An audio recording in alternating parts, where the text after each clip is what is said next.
Hello friends, you are welcome in the lecture number 20 of thermodynamics and statistical physics. Last lecture में हम पढ़ रहे थे the methods of production of low temperature और हमने देखा था कि हमने मुख्यतया जो लो टेम्परेचर प्रोडक्शन के मेथड्स थे उनको 6 भागों में डिवाइड किया था. We have already studied about the 4 methods. The 5th method used for the production of low temperature is the Joule-Thomson effect. Joule-Thomson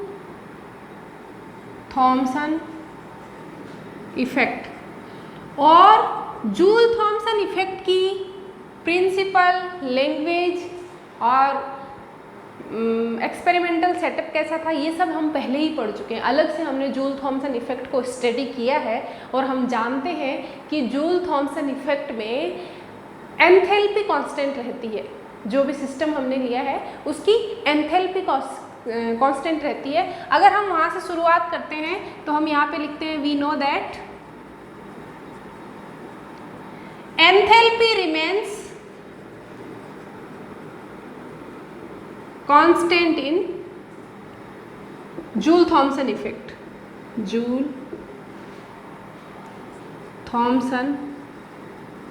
effect. Joule-Thomson effect में क्या कांस्टेंट रहती है? एंथैल्पी. इसका मतलब H क्या है? कांस्टेंट. और H को हम कैसे लिख सकते हैं? हमने थर्मोडायनेमिक रिलेशंस पढ़े हैं. H को हम क्या लिखते हैं? H is equal to U plus PV, where U is the internal energy, P is pressure and V is volume. So how can we write? अगर इसका डिफ्रेंशिएशन करेंगे तो क्या लिख सकते हैं? DH is equal to DU plus PdV plus VdP और DU को by first law of thermodynamics क्या लिखते हैं? ये सब काम हम पहले ही कर चुके हैं. क्या लिखते हैं? dq is equal to du plus delta W. तो du बराबर क्या हो गया? dq माइनस डेल्टा डब्लू और डेल्टा डब्लू को क्या लिख सकते हैं? pdv. सो dh क्या हो जाएगा? dh is equal to dq minus pdv plus pdv plus vdp. और ये क्या मिला हमें? डी क्यू को क्या लिख सकते हैं? T D S, P D V से पी डी वी गया plus V D P. So D H is equal to this one. और ये हम पहले भी निकाल चुके हैं कि डी एच को हम इस तरीके से लिखते हैं. इसका मतलब एंथैल्पी किन दो चीज़ों पे डिपेंड कर रही है या एंथैल्पी के लिए जो नेचुरल वेरिएबल्स हैं वो क्या क्या है? Entropy and pressure. और एंट्रोपी को हम जानते हैं कि एंट्रोपी किसका किसका फंक्शन है? टेम्परेचर और प्रेशर का. अगर इस एंट्रोपी को पार्शियल डिफरेंशिएशंस की फॉर्म में लिखना चाहें तो हम क्या लिख सकते हैं? Del S upon del T D T plus del S upon del P D P.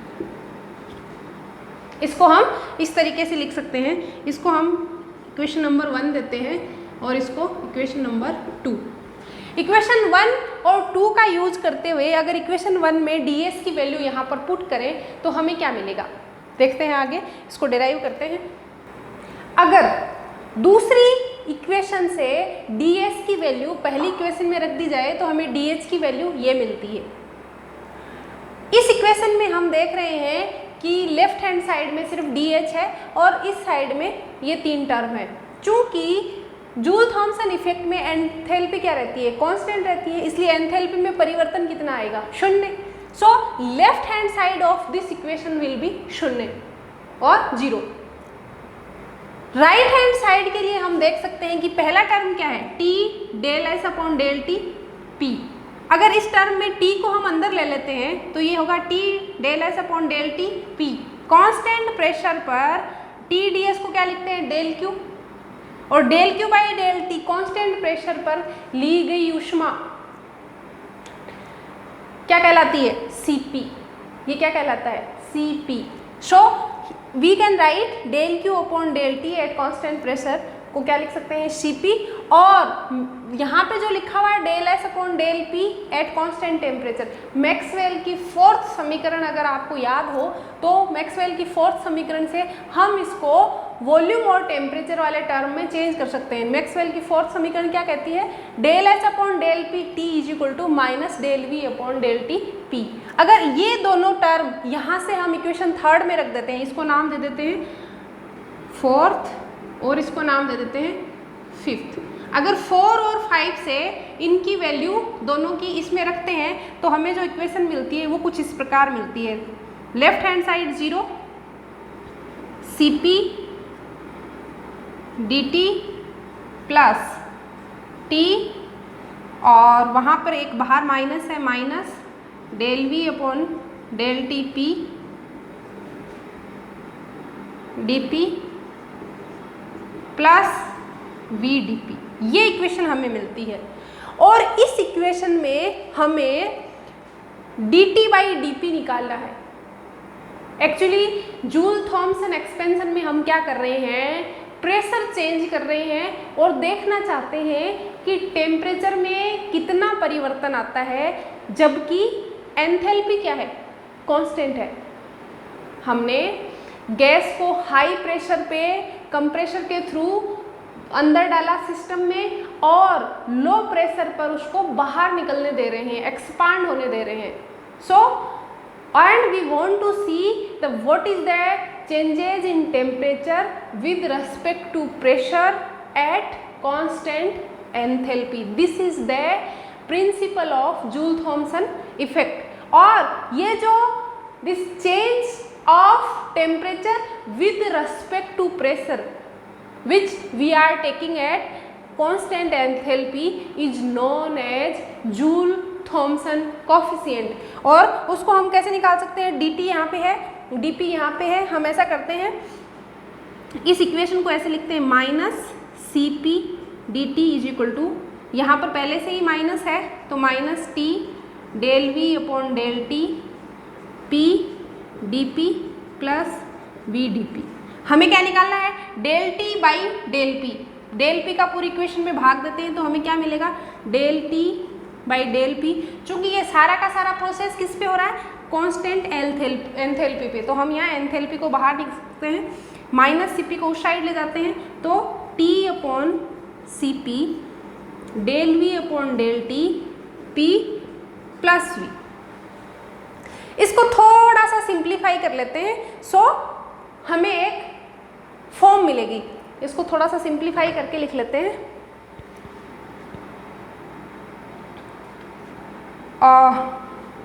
Minus minus, अगर दोनों से माइनस हटाया है तो यहाँ पे आएगा माइनस। ठीक है, इसको थोड़ा सा सिंप्लीफाई करके लिख लेते हैं, D T upon D P H is equal to T upon Cp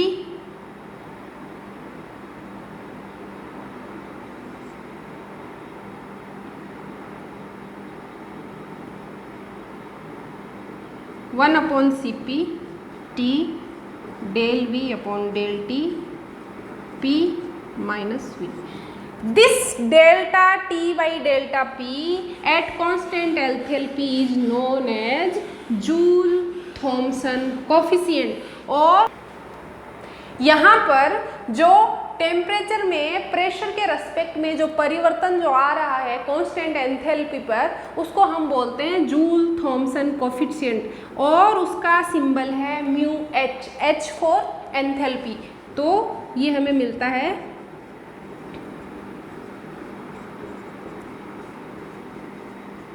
this is called the Joule Thomson coefficient. और जूल थॉमसन कोफिशिएंट एक्चुअली किसको बताता है, Joule Thomson coefficient expresses the change of temperature with pressure at constant enthalpy. Constant enthalpy पर pressure change करने से temperature में कितना variation आता है उसको जूल थॉमसन इफेक्ट दर्शाता है।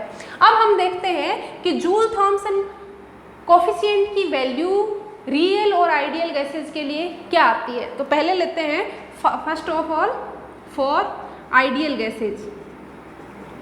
For ideal gases. Ideal gases के लिए आइडियल गैस इक्वेशन कैसे लिखते हैं अपन? PV is equal to nRT। हमें क्या निकालना है? Joule Thomson coefficient. तो हमें क्या निकालना पड़ेगा? Del V upon del T at constant pressure.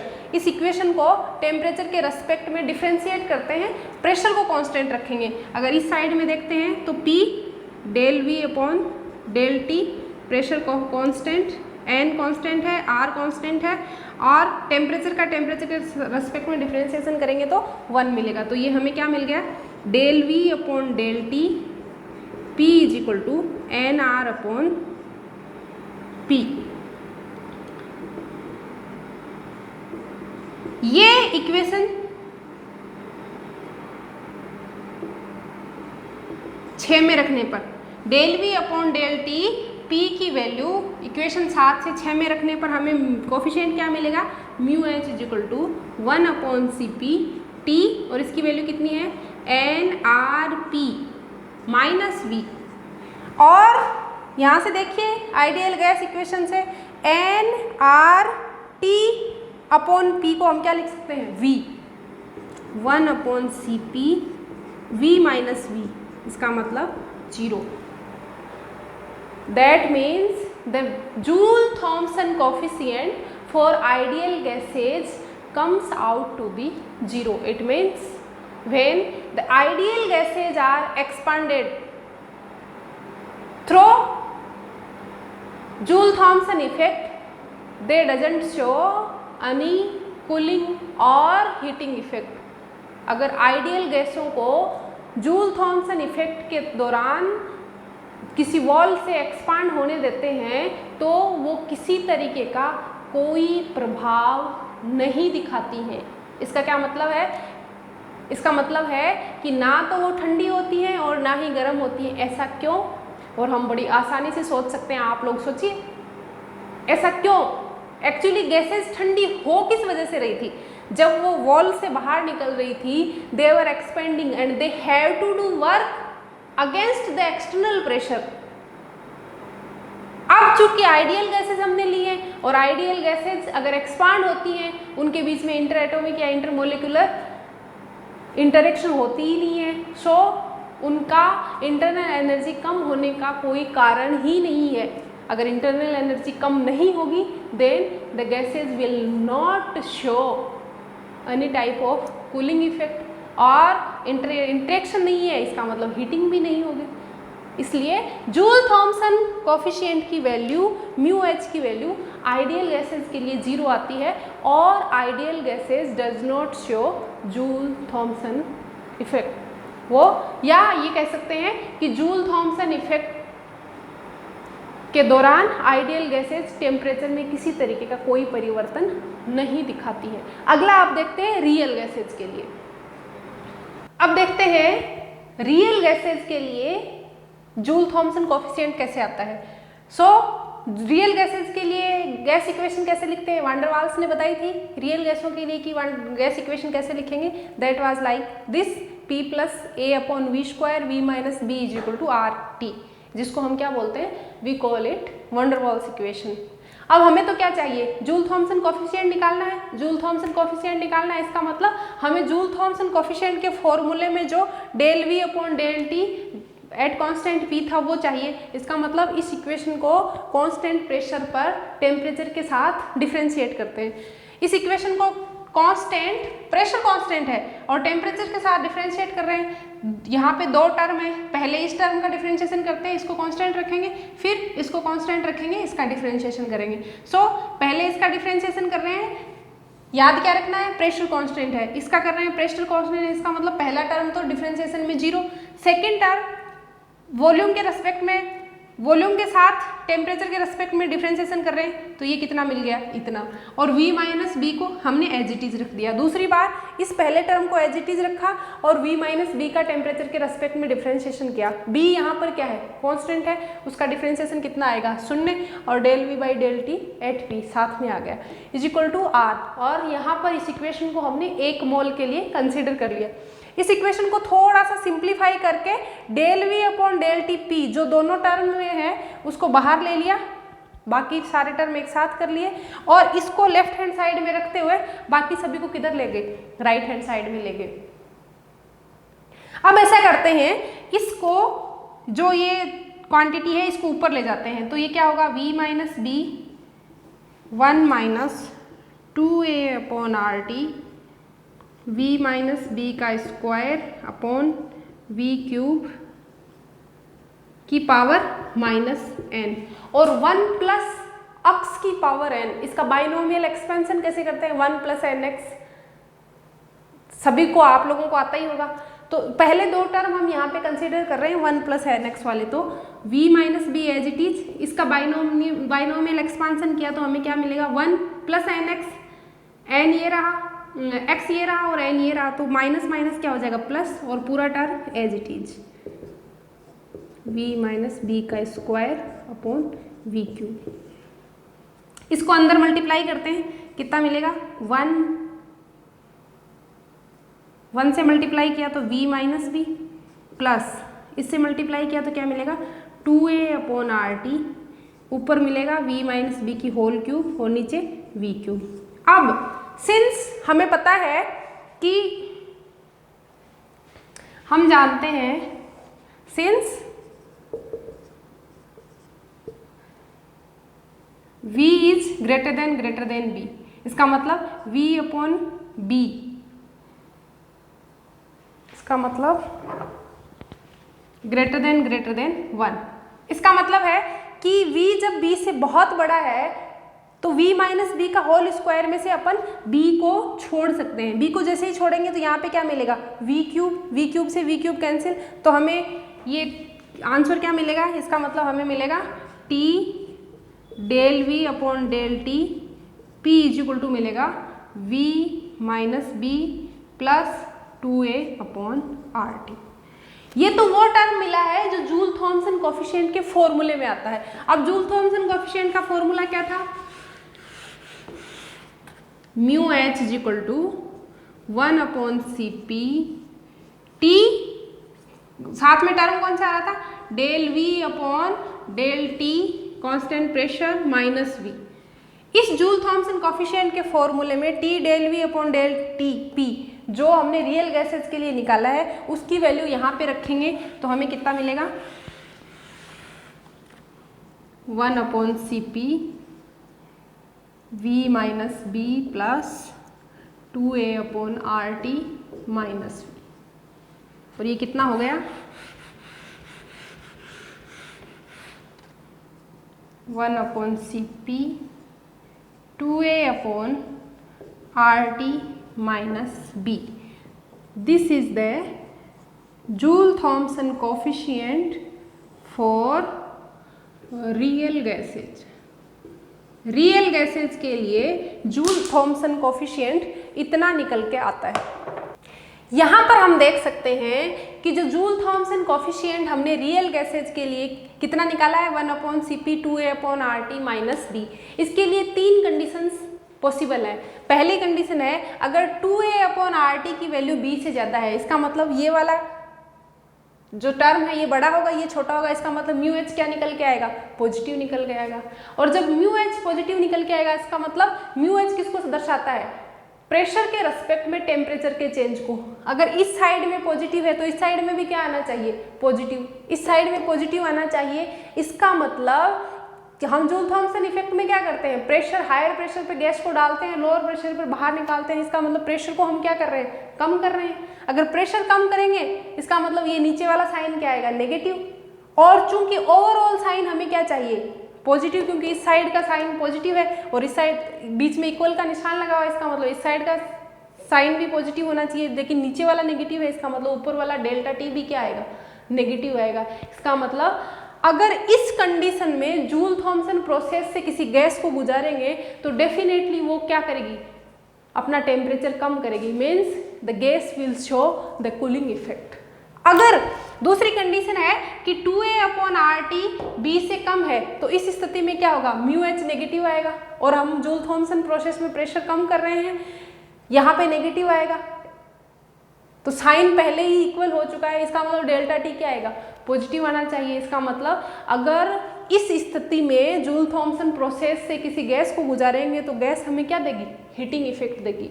और अगर स्थिति ऐसी होती है कि we take 2A/RT = B, that means इस केस में gas will not show the Joule Thomson effect.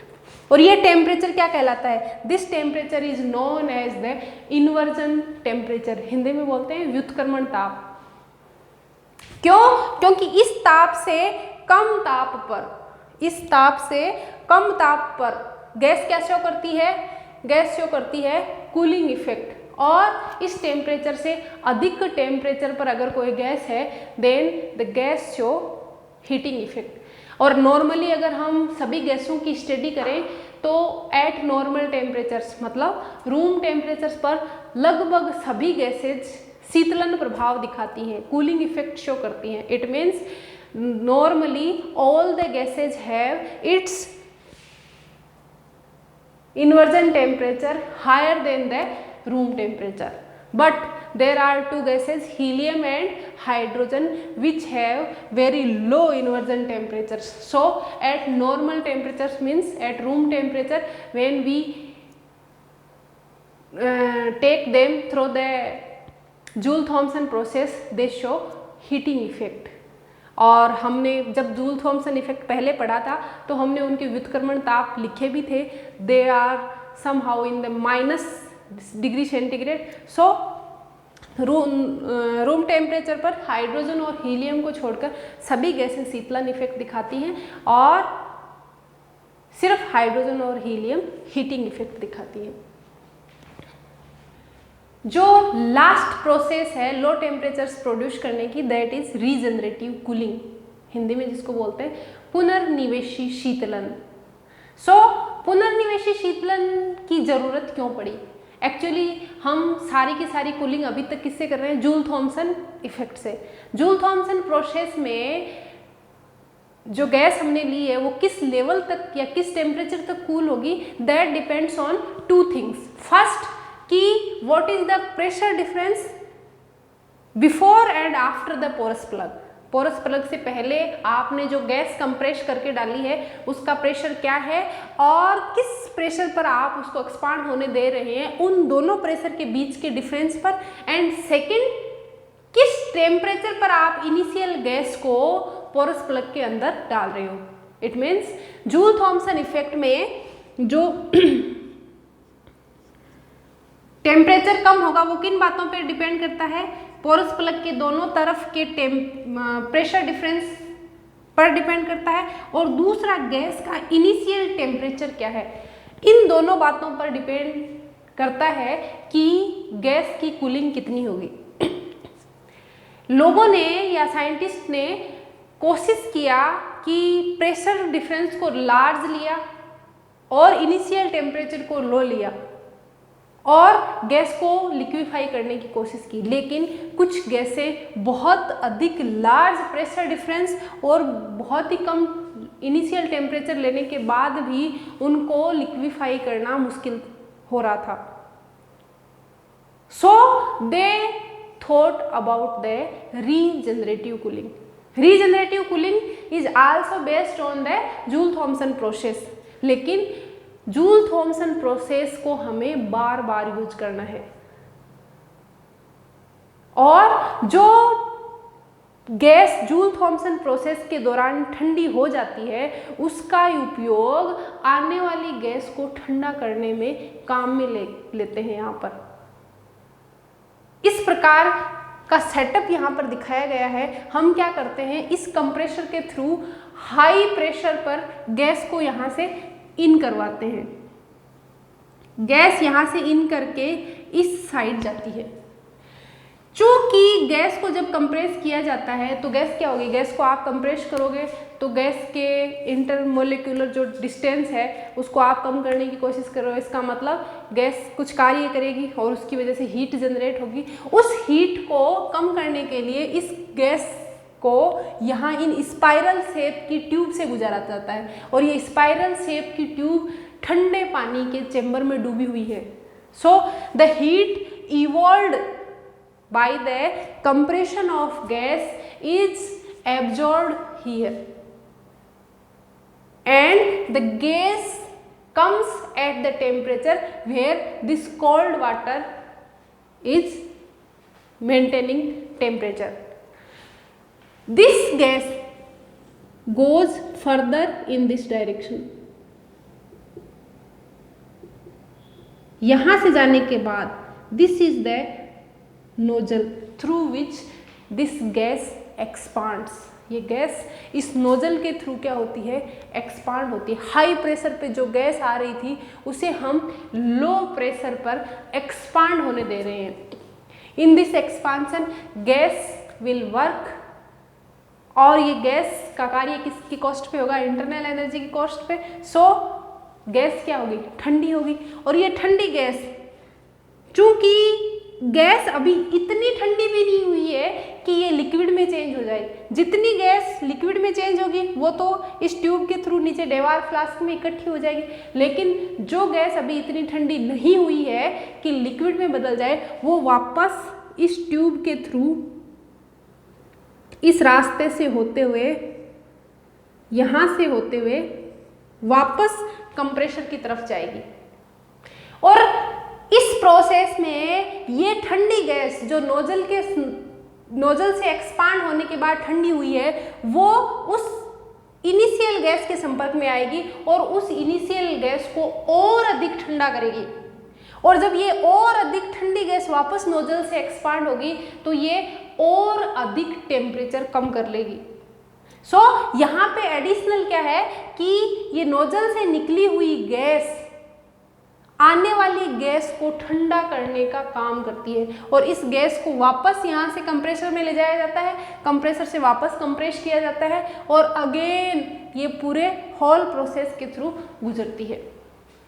और इस प्रोसेस को बार बार करने पर कंप्लीट गैस लिक्विफाई की जा सकती है. So this process is known as the regenerative cooling. इस रीजनरेटिव कूलिंग में कितनी गैस लिक्विड में बदलेगी, ये चीज़ डिपेंड करती है कि इस प्रोसेस की एफिशिएंसी क्या है. और इसकी एफिशिएंसी को निकालने के लिए हम यहाँ पर एक फॉर्मूला यूज करते हैं जो किस पे डिपेंड करता है, जो इस बात पे डिपेंड करता है या इस प्रिंसिपल पे बेस्ड है कि इस प्रोसेस में एंथैल्पी कांस्टेंट रहती है. हम जानते हैं कि ये जूल थॉमसन प्रोसेस पे आधारित है, और जूल थॉमसन प्रोसेस में क्या एंथैल्पी कांस्टेंट रहती है. इसका मतलब हमें पता है कि जो इनिशियल गैस की जो एंथैल्पी थी, फाइनल गैस की एंथैल्पी भी वही होनी चाहिए. अगर हम मान लेते हैं कि इनिशियली गैस की एंथैल्पी HI थी,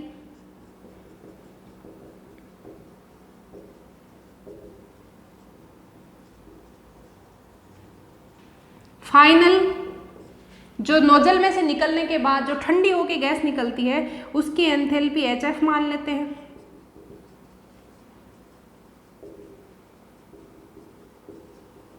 और मान लेते हैं कि कुछ गैस यहाँ ठंडा होने के दौरान लिक्विफाई हो जाती है, तो जो लिक्विड है उसकी एंथैल्पी HL मान लेते हैं.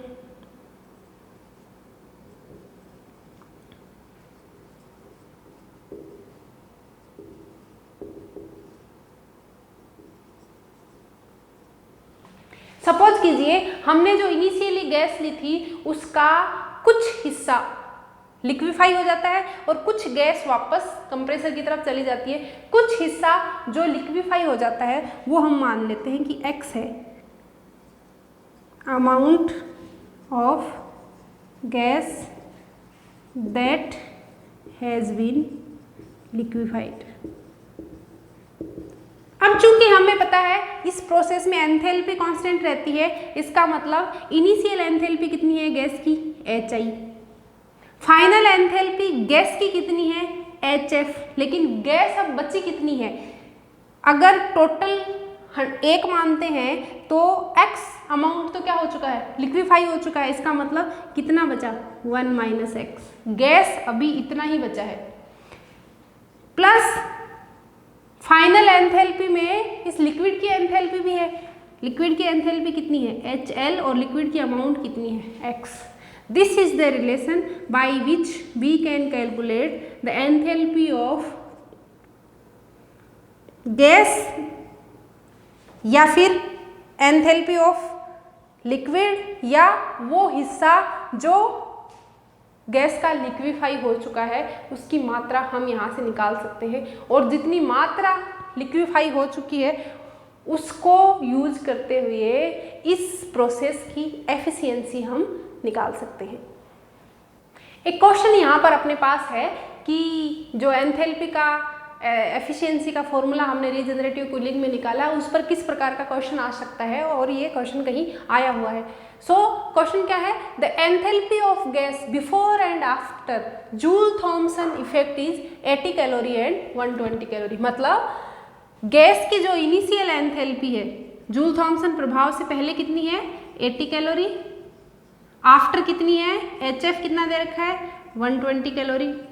The enthalpy of liquid is 60 calorie, HL कितना दे रखा है 60 calorie. What percentage of gas would be converted into liquid, liquid में कितना परसेंटेज गैस चेंज हो गया। और हमने क्या, हमारे पास फॉर्मूला क्या था, एफिशिएंसी जिससे हमने निकाली थी, या एंथैल्पी कांस्टेंट रहते हुए हमारे पास क्या फॉर्मूला था, HI इनिशियल एंथैल्पी किसके बराबर होनी चाहिए, फाइनल एंथैल्पी के बराबर।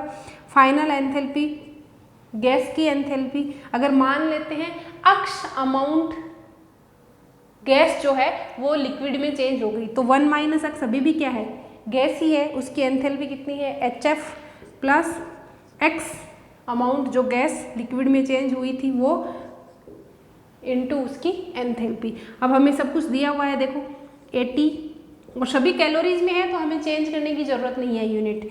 HI is equal to 80, HF 120, 1 minus X plus X, HL is equal to 60।